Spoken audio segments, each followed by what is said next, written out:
Hey, what's up, Philadelphia and all the Birds fans? Thanks for checking out another episode of Scotty Talks Philly Sports. I'm so happy to have you guys here listening to me. Just share my good stuff about the Birds. Of course, we're coming off a big W, and couldn't be happier, man. Right? No, we could be happier. Let's be real. That wasn't a pretty W. But we'll get into that in a second. Of course, always got to shout out, make sure to give us a follow over on Twitter and Instagram. ST Philly Sports 1 for the podcast. Scotty Drowned for my personal page. If you want to see all my hot takes on Twitter, it's constant. As well as give Heat Ratio Sports a follow. That's one of our partners over here. It's at ST Philly Sports 1. And, Tony Catulio Jigsaw, he has welcomed me onto the team, and I'm loving it. I'm love partnering with Heat Ratio Sports. They are another brand. They cover all the sports, all the teams, not just Philly-based. So if you're looking for that nationwide coverage, nationwide hot takes, go hit up Heat Ratio Sports. They got you covered over there. As far as my writing, I'm actually getting back into writing now. I know I've been slacking. All my guys over at Section 215 and All About the Birds, who I write for, they've been very friendly and just allowing me to do me. And I hate to say I may be taking advantage of it, with me starting grad school at Drexel, the Dragons. With me starting grad school, life has not been slow at all. It just keeps moving. Obviously just got back from vacation, so I'm hopping back in that writing wagon today. Actually, after I get off of this recording, I'm gonna go start writing. I actually got a new article that I'm working on, basically talking about if the Eagles, not if, I know what the Eagles are gonna do. They're gonna be buyers at the trade deadline, but I'm gonna tell you why they're gonna be buyers, and I'm also gonna tell you why they shouldn't be buyers. If anything, they should be selling at the deadline. But I'm not going to get into that. That's a whole, hour-long spiel right there that we've already been down a million times. But just keep an eye out for that article coming out on Section 215 tomorrow. Let's get to it. I mean, we had a big game with the Eagles and Giants on Thursday Night Football, coming off the 2 losses to the Steelers and the Ravens. My opinion, against the Steelers and the Ravens, those were promising losses. And if you could have a positive loss, I would say it would be those two games right there. I mean, obviously 2 teams that you're not supposed to be, playing at the level that we're playing at this season. And, they hung in there to the very final whistle, especially against the Ravens, where they only lost by 2 points. But had a shot in both games, and, it just gave me a promising outlook, especially for this young talent, for Carson Wentz and his progression throughout this season. And, we get to the Giants game, and, I'm thinking, oh, let's handle business. You know what I mean? Let's beat a bad team to prove that we're not a bad team. You know what I mean? And I'm not saying that would have made us a good team. We maybe we're just the middle of the pack, or, a little above a bad team, whatever the case may be. No. So that was wrong. You know what I mean? We're a bad team. I know that in my heart, but as far as just projecting how the season's going to go, as far as the NFC East, how that's going to go, it's obviously going to be a battle. It's going to be a grueling test every time, because I think even, if you look at it like the Washington football team, of course we already lost to them. But on top of that, imagine our offensive line going against that defensive line when we were having trouble, keeping Carson standing against the Giants. So it's going to be a test every single game. I was kind of hoping that maybe the Cowboys would be an easier Cowboys-Eagles matchup. I doubt it, man. As bad as that defense is, our defense is pretty bad. Our offense is inconsistent at best. Doug's play calling is inconsistent. Saw massive creativity on that first drive of the game on Thursday night. They come out, Carson gets his rushing touchdown, first drive of the game. And just crazy how, we can go from that creative play calling, where you saw the end around to DJax. We got DJax involved early, got Richard Rodgers involved early. Boston Scott was in there. And then, just goes completely stagnant all the way until the fourth quarter, literally for more than 2 quarters, probably 2.5, 2 3/4 quarters, just completely stagnant. And, I won't even get into Jake Elliott. I mean, I'm not going to waste my time on a kicker, especially a kicker that sucks. But after this season, it is definitely time to explore some other options. I mean, he's probably already cost us a game or two this season, and he's on pace to cost us a couple more if we stick with him. So obviously not a ton of blame that goes to the kicker, but at least just do your job and make a 30-yard field goal. I mean, you can't be missing those. That's ridiculous. So if you're wondering why Doug, continuously goes for 2-point conversions when he probably shouldn't, it's probably because of that. We have a kicker back there that we can't trust, to save our lives. So can't necessarily blame Doug for that, but I will blame him for that inconsistent-ass offense and the play calling that goes along with it. Once again, you're refusing to get Carson out of the pocket. We're running these stupid Jalen Hurts plays, which, mind you, I'm the guy. I was the guy on the last episode. Get the Jalen Hurts involved in the offense. And the way they did it against Baltimore, it was a lot more creative once again. Against the Giants, you see him come in. You put Carson out and as a wideout, which is stupid, I think. And then you have Jalen Hurts in the backfield and shotgun. And, you're doing some type of run option or, a toss option. That shit's stupid. First of all, you have to let them throw the ball once in a while or they're going to know that it's a stupid run option coming every single time and it's going to get stuffed like it's been getting stuffed. And on top of it, running that stuff at the goal line, I mean, on 2-point conversions, that means something. I'm not with that, and I'm not comfortable with it. And to that note about, goal line and red zone, I mean, we have struggled in the red zone, especially against the Giants. And, if you really look at the plays and watch, the all 22s, they're running like the same plays. It's really concerning that we can't come up with more plays than this because the lack of red zone plays is ridiculous. I mean, you see us run a QB draw how many times? Once you do it, it worked against San Fran. It's not working again. I mean, you do it so many times. I mean, I think I saw 3 or 4 QB draws in that game alone against the Giants. So, my point is, I don't know if that's Carson changing the play at the line either, if maybe he sees something. Either way, stop doing that shit. I mean, it's only a matter of time before you get Carson hurt. And that's not even speaking to his, I know he's been called injury prone, whatever the case may be. Come on. I mean, you're asking him to be injured. I don't get it. You're running him straight up the middle. That's fine if a play breaks down and Carson wants to take off. And even a design QB run here and there with Carson does not hurt. I just don't need to see him, running straight up the gut on a QB draw 3 to 4 times a game. I don't need to see that. He's not Cam Newton, that's for sure. So that was just some, basic takeaways from the game. Obviously, I literally felt better coming out of the Ravens and Steelers losses than I felt coming out of the win against the New York Giants on Thursday Night Football. So, to that point, you hope that we come out and we take advantage of the Cowboys and their, pitiful defense. They got Andy Dalton back there. Zeke's been struggling with fumbling the football. And their offensive line is shot to shit, just about as much as ours, if not worse.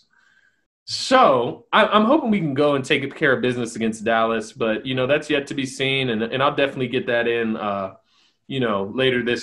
earlier next week. And I actually have 2 special episodes coming out next week, but we'll get into that after I get through this Giants recap. So I'm kind of just going to go through these quick. I mean, we don't have to sit here and, elaborate on what everybody else is talking about. Kind of just get through a few points and move on. We'll be ready for Dallas, and we'll get that show going, and that's going to be real fun, with two lackluster teams coming in there on Sunday Night Football. So obviously, first of all, I want to talk about Carson Wentz. We're going to start positive. Carson Wentz is getting better every single game. If you look at the numbers, if you look at the production, if you look at the success rate, 2 close games with the Steelers and Ravens, a win against the Giants, a win against the 49ers.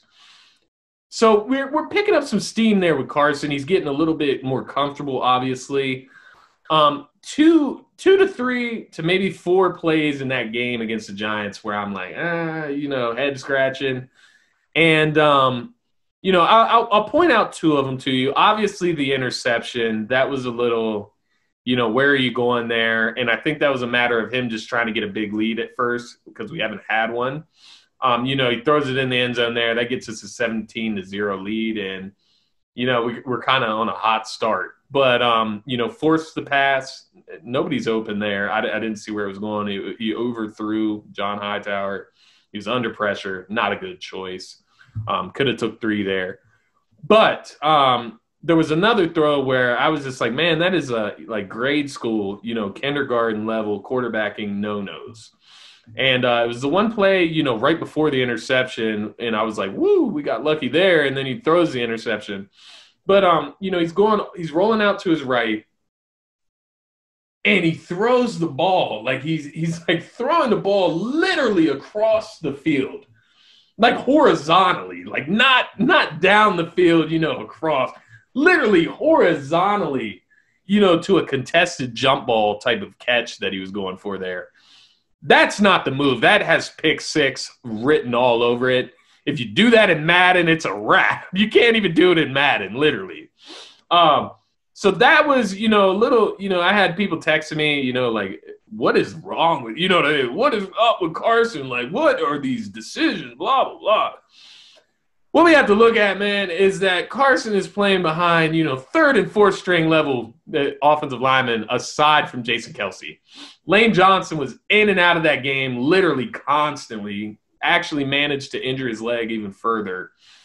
And you got to understand how that affects with the QB's mental, mental health, mental awareness, I should say. So Carson now with this offensive line is feeling pressure that is not even there. You know what I mean? He's twirling out of the pocket when he doesn't have to, whatever the case may be. Understand that when injuries happen, when you have substitute backup players in, that affects the quarterback. Although he is your franchise quarterback, he's supposed to have the confidence, man up. I'm telling you, not many quarterbacks could do what Carson does with this roster in and out every single season.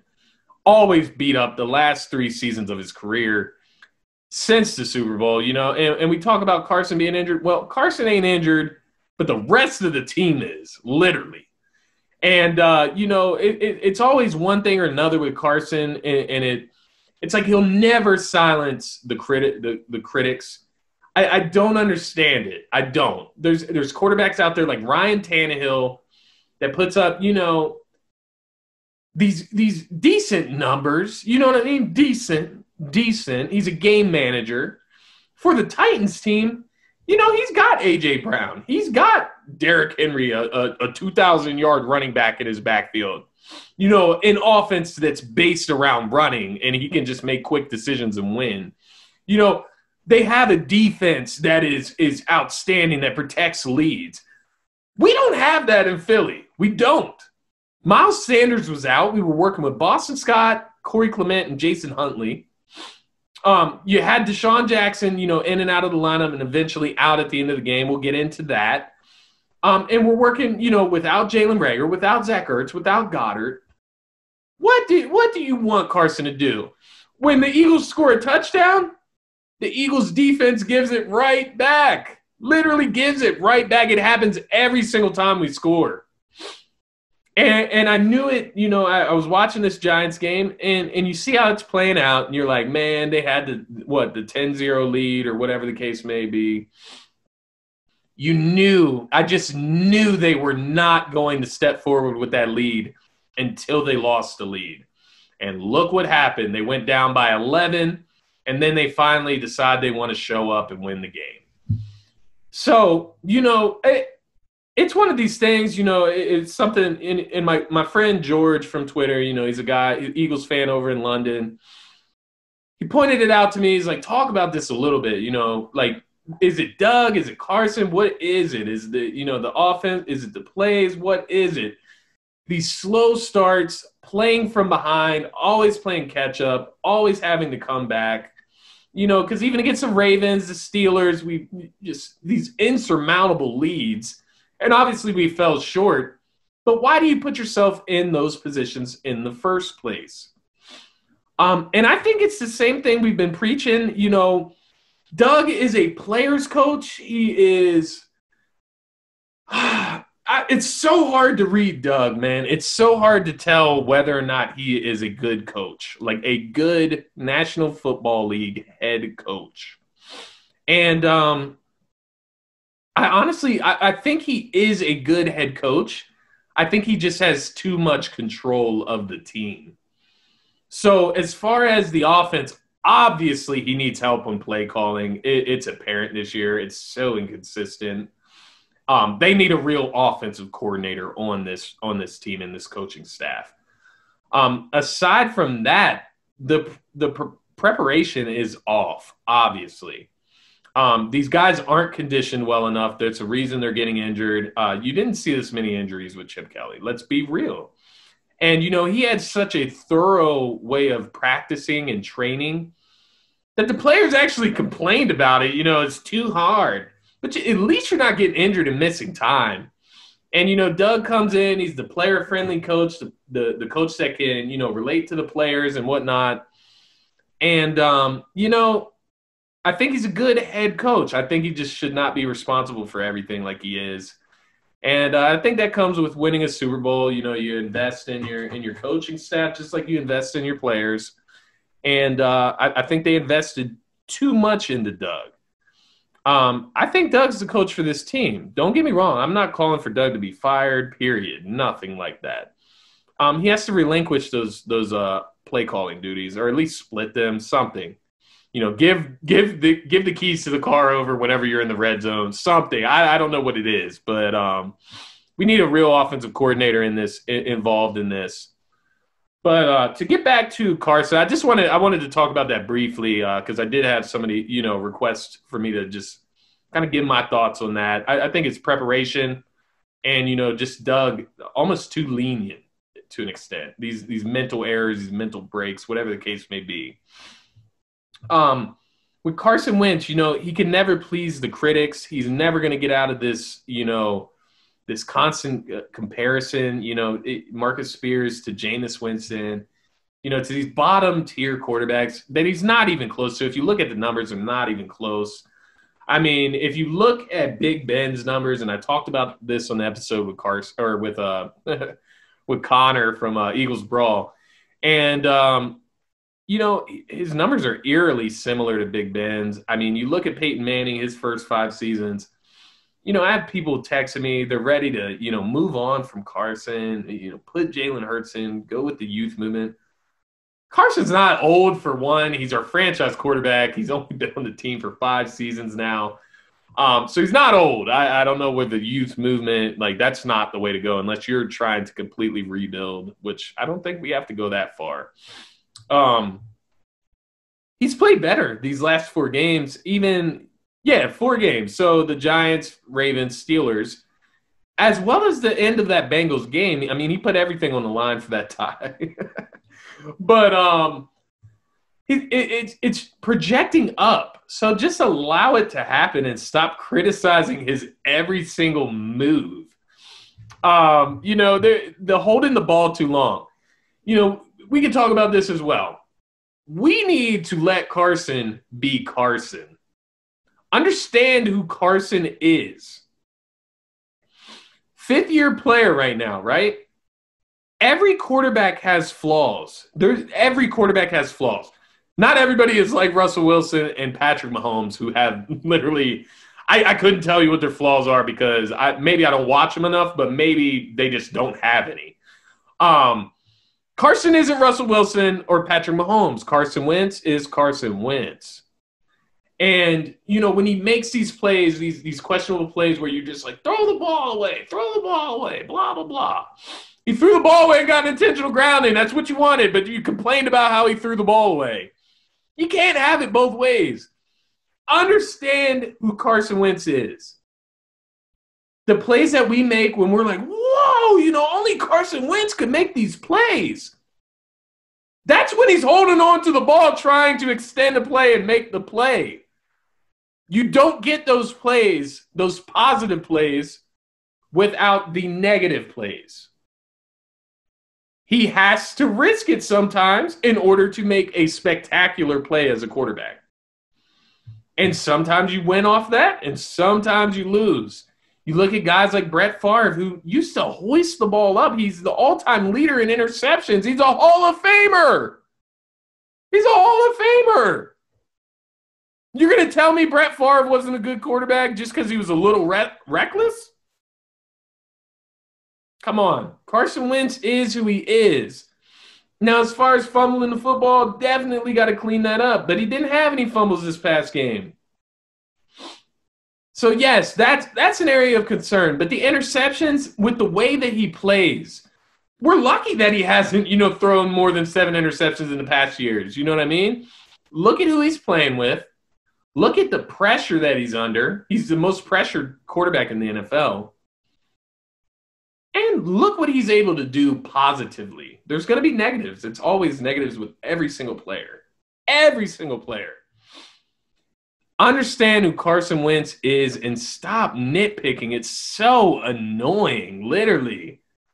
Just looking for someone to blame. You know, it's like the same shit, you know, with Doug Peterson, Howie Roseman, and Carson Wentz. Get over it. We're 2-4-1. We're not that good of a team, period. It doesn't matter. We can talk about all the extra shit after the season. You know what I mean? We can sit here and debate a wall, you know, about Howie Roseman. I mean, I get it. Let it go. We're riding with Doug. We're riding with Howie, and we're riding with Carson the rest of this season. Jalen Hurts, people, get out of my phone, get out of my mentions. I'm not hearing any of that shit. Jalen Hurts is not going to fix this team. He doesn't play offensive lineman. He doesn't play running back. He doesn't play wide receiver. He doesn't play defense. He's not fixing his team. But yeah, I'm going to end the Carson segment. You know, let Carson be Carson. Please. Stop nitpicking. Stop it. No quarterback will ever fulfill Philadelphia's righteousness if we sit here and nitpick every single mistake they make. Quarterbacks make mistakes. Players make mistakes. It's part of the game. Just want to point out a few things, you know, to go along with that. 8 straight wins against the Giants. That's beautiful. Gee, man. Yeah, right. Little man. So then we got the biggest fourth quarter comeback in Carson's career with the 11-point comeback. So just brilliant stuff there. You know, Carson with 359 yards, close to 400 passing yards, 2 touchdowns, 1 interception, a rushing touchdown. Excuse me. He sacked 3 times. He had a 91.1 rating. Come on. We're talking about Carson. He's not the problem. He's only getting better. And I see him going off against the Cowboys. He's going to go off if they can protect him. If they can protect him. Let Wentz be Wentz. Stop nitpicking. Boston Scott, the giant killer, man. That was part of my criticism with Doug a little bit, you know, in this game. Ain't nothing wrong with running another screen to Boston Scott after the first one works. You can do it later in the game at any time. But you can't do it again. It's okay, Doug. Boston Scott's the New York Giant killer. We saw it last year. I mean, he finished them off last season. You know, spectacular game. I was actually in person for that one. And then, you know, this Thursday night matchup, it's the game-winning touchdown. And, I mean, we could talk about the throw by Wentz all day. Maybe the best throw I've seen all season. But can we talk about, you know, the 5'6" running back that is catching that basically with one arm, up against his shoulder and securing it enough before he hits the ground to get a complete pass. There's receivers on our team that can't do that. And our 5'6" backup running backs doing that. Shout out to Boston Scott, yo. That is my guy. He's a giant killer. Thought we should have fed him more. He had 46 receiving yards, 46 on the ground, and a tutty. Can't ask much more from your backup running back with Miles Sanders out, right? Very impressed by Boston Scott. Don't know if he can do that consistently. That's why I've always said we do need a second back, a feature back. Worst case scenario, if you have that second back that's in there full time, you can have Boston Scott as that third down back with the backup. We know Miles is the feature guy. He's the 3-down back, whatever the case may be. Maybe he's not. We'll talk about that at a later time. Whatever. Coaches believe he's a 3-down back.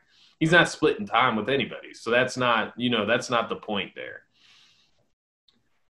Travis Fulgham, we know that he is the real deal now. I mean, he just keeps on showing up.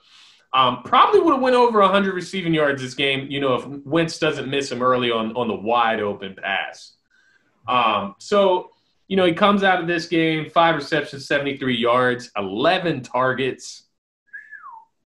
I think he was first in the team in targets. Maybe Dick Rod might have got more. I know he had more catches, but and Dick Rod, a.k.a. Richard Rodgers, he went off as well. He had 85 receiving yards, 6 receptions. But, Fulgham getting 11 targets. I mean, that's with Deshaun Jackson in the game. You still have Hightower out there. You are missing your tight ends, of course. He probably wouldn't get that many targets with the tight ends there. But good stuff from Fulgham. He's the real deal. He is our wide receiver 1. Which that'll kind of, dig me into, DJax and that injury. First thing I want to say regarding that is, speedy recovery to you, Deshaun. Nothing but love over here. I can't blame you for being injured. That's out of your control, especially in this situation where you get cheap shotted. You're already down and the guy comes and hits you, rolls your ankle up. So nobody's blaming you for shit. You are blameless. Literally, I know everybody I talk to has nothing but love for Deshaun Jackson. He's an all-time Eagles legend. There's moments that I will never forget. Miracle at the Meadowlands obviously is my greatest memory of him. But there's so many. There's so many memories. And, if that was the last time that I get to see Deshaun Jackson in that midnight green, repping the Eagles, repping Philadelphia, I just want you to know, Deshaun, that I absolutely love you as a player on the Eagles. I love you. I will never – there's moments that we could never get back again. And I will appreciate you for a lifetime. I promise you that. There will be moments when I'm older and I will think back to what Deshaun Jackson has done as an Eagle. Even without a ring, I don't care. I don't care. With that being said, as far as that bodes for the Eagles and their well-being, I think I don't want to say better. I think it is good for them. Now you get guys like Hightower to keep getting, his snaps in there. I think he needs to keep getting developed. He's getting better. He made that deep catch, 59-yard reception this game against the Giants. Huge reception in getting us back in that game. And, Wentz is building that trust with him. Hightower's building confidence. Fulgham's building confidence. Ward has established confidence. J-Jaw got his first catch. There's not much room for targets on this team. And when you have an older guy like Deshaun, older guy like Alshon, coming in, it kind of messes with that progression in a season where you're not that good anyways. So the veterans aren't that important anyways. It's better to get your young guys out there and get them snaps. So overall, I think this bodes well for the Eagles in their future. Deshaun being, basically out for the rest of the season, most likely. Let's be honest. And, I've heard we're trying to shop Alshon. I think that's the right move as well. Get him off the books. You know, if you can get anything for him, I don't care if it's a seventh rounder. Take it. Get him off the books, get his contract out of here, and let these young guys perform. Not saying that Alshon wouldn't help our team if he played. I think Alshon is still got some in the tank. I really do. When he plays, he generally plays decently. Honestly, he's a pretty middle of the pack NFL wide receiver that inconsistent but can have a game here and there. And I think that could be I think that could bode well for a championship contender. Somebody that's looking for a reliable receiver. You got the Ravens that are sitting here, looking at Dez Bryant off the street after what 3 seasons out of the league. Why not take a flyer on Alshon Jeffrey for a 7th round pick? He's on a 1-year deal. You can let him go at the end of the season, no penalty. Why not? They're going for it, obviously. Overall, you get my point. I just want us to make room for these young guys. I need these guys to get their progress in, their productiveness. They need to get snaps, and they need to grow as players so that we can contend in later seasons. So you're starting to see that young core build around Carson, and it's looking really nice. I mean, you finally got Jordan Mailata on the left side there where Jason Peters was playing for so many years. It was an interesting conversation I had on Twitter today. It was about, Jordan Mailata and the success he's had. What does Andre Dillard do when he comes back? That's not a bad situation to have 2 guys that, you want to get on the field. So whatever happens with that, whether Dillard is brought back, if he's not shopped around, he doesn't really have any trade value right now with him not playing in his first 2 seasons. Depth piece, he's on a young contract. Mailata's on a young, cheap contract. Depth, we obviously need it, so that's not a bad thing. But you see Miles Sanders, hopefully he can start to stay healthy. It's starting to concern me. Depending how long he's out here for this stint, it's starting to concern me as far as his body and the toll it can take on him. But the receiving core, I mean, I know we haven't seen much from Rieger. He's been beat up. But that's a guy I'm convinced. I love his play style. I love his personality. I think he's built for this city. So I think we got great things coming from him. He's already on track to come back. And he should be good to come back after the bye. You got Goddard, your young tight end, who's another guy. I hope he can come back after that bye or shortly after. But another guy who's just a stud. You can already see it. John Hightower is showing us signs. He is a complete deep threat. That speed is real. And I think his perfect comparison is a Torrey Smith-like player where you got those deep shots throughout the games. He's going to get you in chunks, 50 to 60-yard plays at a time. And there ain't nothing wrong with that. Obviously, we got J-Jaw. He got his first catch here. I think it was like 9 yards. But making baby steps, J-Jaw. And he's a good blocker for a wide receiver. I do love that about him. And then, of course, you got Travis Fulgham, who has showed us that he may be wide receiver 1 out of all of these guys. So we got some promising stuff here built around Wentz. We just got to, keep growing it and keep getting these young guys snaps. Seriously. I already touched on Ward. I touched on Richard Rodgers. Greg Ward, man, guy is just so consistent, so steady. I know it's only 40 yards, Phil, but those 40 yards seem to mean the most in most games. He's so clutch. He had a big touchdown in this game, right up against the goal line, red zone play. And just love what I'm seeing out of this guy. He's a transformed quarterback into wide receiver. And it's amazing what he's done, the consistent threat that he's created, playing beside Carson and how much Carson trusts him. Gotta love that. Let's move on from the offense. Let's move to the defense. Defense wasn't bad. They were also playing against Daniel Jones and the Giants offense without Saquon Barkley. So, give or take, they played. First thing I obviously want to talk about is this disgusting 80-yard scramble, if you want to call it that, by Daniel Jones, where I just have to sit here as an Eagles fan and watch him outrun our entire defense. That formed a headache that night. I will not lie to you because it was completely disgusting to see. And you're a week taken away from, Lamar Jackson running for over 100 yards on us. So be it. I mean, that's Lamar Jackson. This is Danny Dimes Jones. You know what I mean? Like Daniel Jones. Are we joking? Dude had 92 rushing yards, the long 80-yard stroll where he would have walked into the end zone if he could just keep his balance, which shows you how uncoordinated he is. But yet he was able to run straight up for 80 yards past Nickel Roby-Coleman in the secondary, right? Jalen Mills couldn't even catch him. Craziness.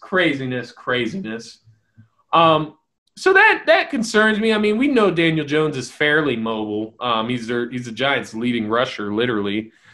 And for us to not be ready for that type of situation where he might escape the pocket, to the extent where we gave up 80-yard play, inexcusable, bad defense. I don't care what you say about it. It's bad. It's bad. That being said, that was probably, one of the maybe 3 hiccups in that game. You obviously had the 39-yarder to Golden Tate. I believe it was his only catch of the game. And can I just say how annoying that guy is? He's so cocky. God, give it up, dude. You're not the Yak King anymore. But, of course, he had to go and Moss, Cravon LeBlanc. But, punching the Eagle, blah, blah, blah. Oh, you're so good. You're on the big Giants team, right? He's annoying. But, that was 2 of the, just inexcusable plays that are just ridiculous. You got Cravion LeBlanc on, one-on-one with Golden Tate. Just deflect it down. I mean, don't let this dude moss you. He's like, 5'9", 5'10", some shit. Some positives from the defense, right? Nate Jerry got a sack. Nathan Jerry, what? Sign him for 2 more years. You know what I mean? That's all the production you need from him. But no, great high point for Jerry's season so far. And you just hope that he's making steps to get better at his job. That's all I got to say about Jerry. 8 tackles. He led the team in tackles that game. Alex Singleton, man, that dude's a monster. He's actually an exciting linebacker for us. He brings the energy. I like his hair. He's got the flow going, so that's a positive. But the way he ran through the middle and just crushed, I think it was Devontae Freeman. He just fucking waxed him, dude. And I thought that was beautiful. He actually rolled up on Daniel Jones, got a holding penalty because the running back held him as he was running through him, tackling Daniel Jones. So Alex Singleton, man, that dude seems to be all over the field. He seems to make a few bright plays in every game since that San Fran game. Noticeable plays. And yeah, I mean, let's talk about Brandon Graham because, I mean, this guy is the best defensive player on our team. And he's sitting at, what, 33, 34 years old this season? He's playing the best football of his career, literally. Obviously, he got the strip sack for the game winner, 2 tackles for loss. This guy's in the backfield constantly. He's the heart of the team, period, the leader. Gotta love BG. I don't know if this is good or bad for the Eagles because, I mean, obviously he's going to want more money if he's out-producing his contract. Best season so far, I believe, for BG. He's on pace to have double-digit sacks and hopefully get that first Pro Bowl of his career, Speaking of, the game-winning strip sack, kind of sealed the game away. The Eagles got 3 turnovers in this game, 2 fumbles and an interception by Jalen Mills, which was beautiful catch. I just want to point that out about Mills. I know he catches a lot of hate. Not the best player, but, he brings the swag and he brings the intensity, and you have to admire that. He tries a lot harder than a lot of these guys. And that was a beautiful grab right there, beautiful interception, to keep the elbows up and keep the hands up and keep the ball off the ground. But 3 turnovers, that's always going to bode well for the Eagles. The offense needs those short fields. And I know we didn't take advantage of them. Trust me, I know that. But you got to hope that sooner or later the offense will be able to score, inside their own 50. So Turnovers. We need more of them. I'm hoping to get some against Andy Dalton and Zeke. Zeke's been a fumble machine. Andy Dalton's Andy Dalton, and that offensive line's terrible. Let's force them into some tough situations so we can make life easy on our offense and on Carson Wentz. Derek Barnett, man, he's continuing his great season, since he came back from the injury. And once again, I saw, I believe it was David Esser from Section 215, Philly Sports Network as well, who pointed it out. Is this good or bad for the Eagles? As good as he's playing, you know what I mean? Because as good as he's playing, obviously it's good for this season, but it's just running his price, what he's going to need to be paid to sign back. It's running it through the roof to where we're not going to be able to bring him back. We got a guy like Sweat who's also performing well. You're going to want to keep the cheaper option, obviously, which is Sweat, the non-first-round pick. And then finally, in the defense, I don't have a lot. Obviously, I want more pressure from our defensive line. You still want some more consistent linebacker play, consistent secondary play. I think Slay gave up his first touchdown of the game to Sterling Shepard. Not a huge deal. First touchdown of the season, I should say. But you need more consistent play on that back end of the defense. Obviously, it's not going to change overnight. These guys aren't stars for the most part. But NRC, bro, Nickel Roby-Coleman, what's up, dude? You stopped running after Daniel Jones at the 50-yard line. So imagine if Jalen Mills isn't there to touch Daniel Jones down when he falls and trips. He could have rolled his ass into the end zone if it was up to NRC. Because he wasn't coming to make the play regardless. He thought he was gone. He couldn't catch Daniel Jones. He didn't even try. So the effort, stuff like that is stuff that needs to get you benched. He doesn't need to start or even get many snaps in the next game. Give all his snaps to Avonte Maddox and Crevion LeBlanc and go from there. Craig James, I believe, is back as well. Go from there. We don't have time for no effort. This guy's on a one-year deal. I thought he was a steal. He's been a disappointment even at that low contract. And he's not showing maximum effort. So what else do we need to see from him? I don't need to see shit, literally. But yeah, that's pretty much all I got for the defense. Obviously we went over the offense. Offense is looking better, but still inconsistent. Defense is what it is. It's inconsistent, period. Definitely played a little bit better against the beat-up Giants, but that doesn't say much about your defense. And the same can be said, when we play this Dallas team. If our defense plays well, that means nothing. Dallas is without their starting quarterback and all their starting offensive linemen. Means nothing. Yeah, so, I've pretty much covered everything, that I wanted to cover as far as that game. We talked about Doug's inconsistent play calling. That's not going to change this season. A lot of this episode was basically, stop getting your hopes up. Understand that every single game, if the Eagles are going to win, it's going to be close as hell. And it's going to be unnerving. It's going to be, it's going to create migraines. It's going to be painful sometimes. But just be prepared for this. We know what this team is at this point.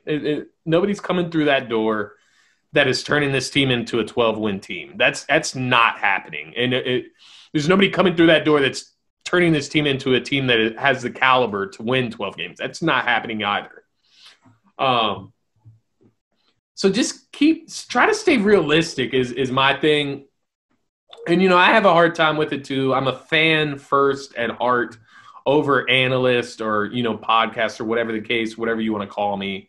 I'm a fan at heart. I was a fan first, and I'm a fan always. And, I have a hard time, going through the realisticness of everything as well. But, try to just keep yourself level. Don't get too high. Don't get too low. You know what I mean? This team is what it is. Carson is who he is. Until we can see a healthy team around him, we cannot analyze him correctly. And the same goes with the team. Until these guys get healthy, you can't analyze them correctly. But it's going to be tough. Every game is going to be grinded out. And expect the same thing next Sunday night, against Dallas. It's going to be grinded out. these teams in the NFCs can suck as bad as they want. It's still the NFL, and this is still a rivalry where both of these teams, the Cowboys play the Washington football team this weekend, it's going to be a close game. It always is for the most part. Even when, the Giants are having their worst season, the Eagles are having their best season, you still saw the Super Bowl year.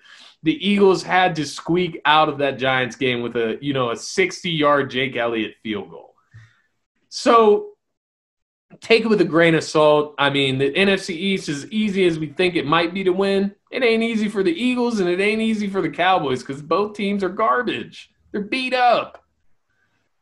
So just take everything with a grain of salt moving forward. Nothing's going to be fixed overnight. The Howie situation can't be fixed overnight. Drafting situation can't be fixed next day. Take it with a grain of salt, guys. Live with it.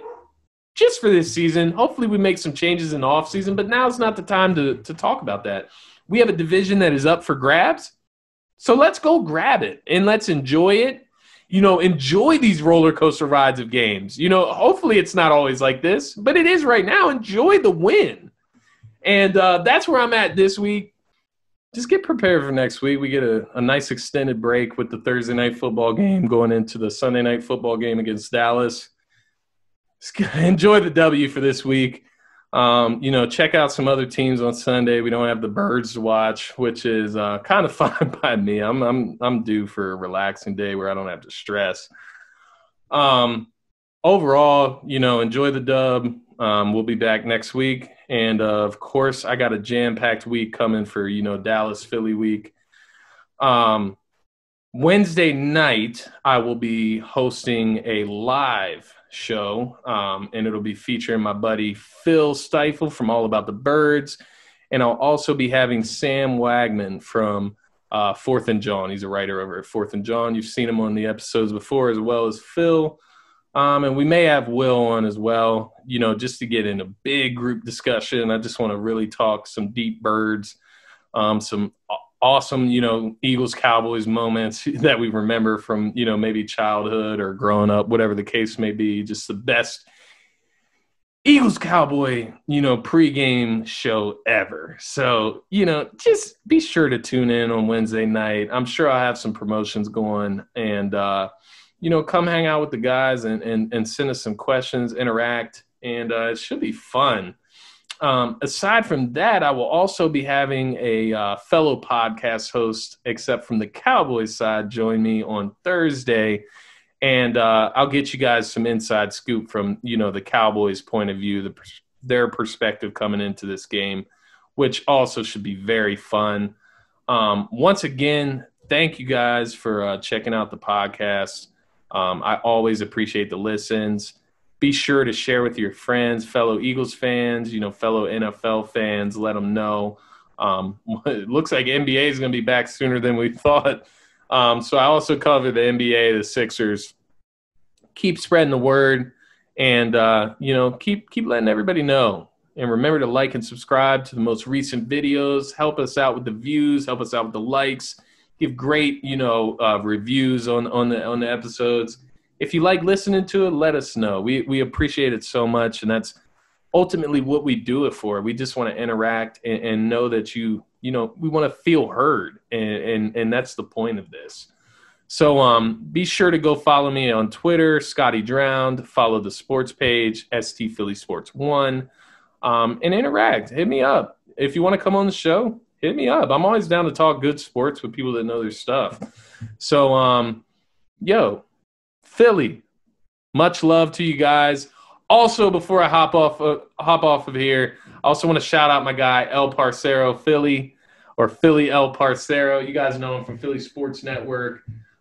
He invited me to come on his Birds Breakdown show every Monday night live, 7:30.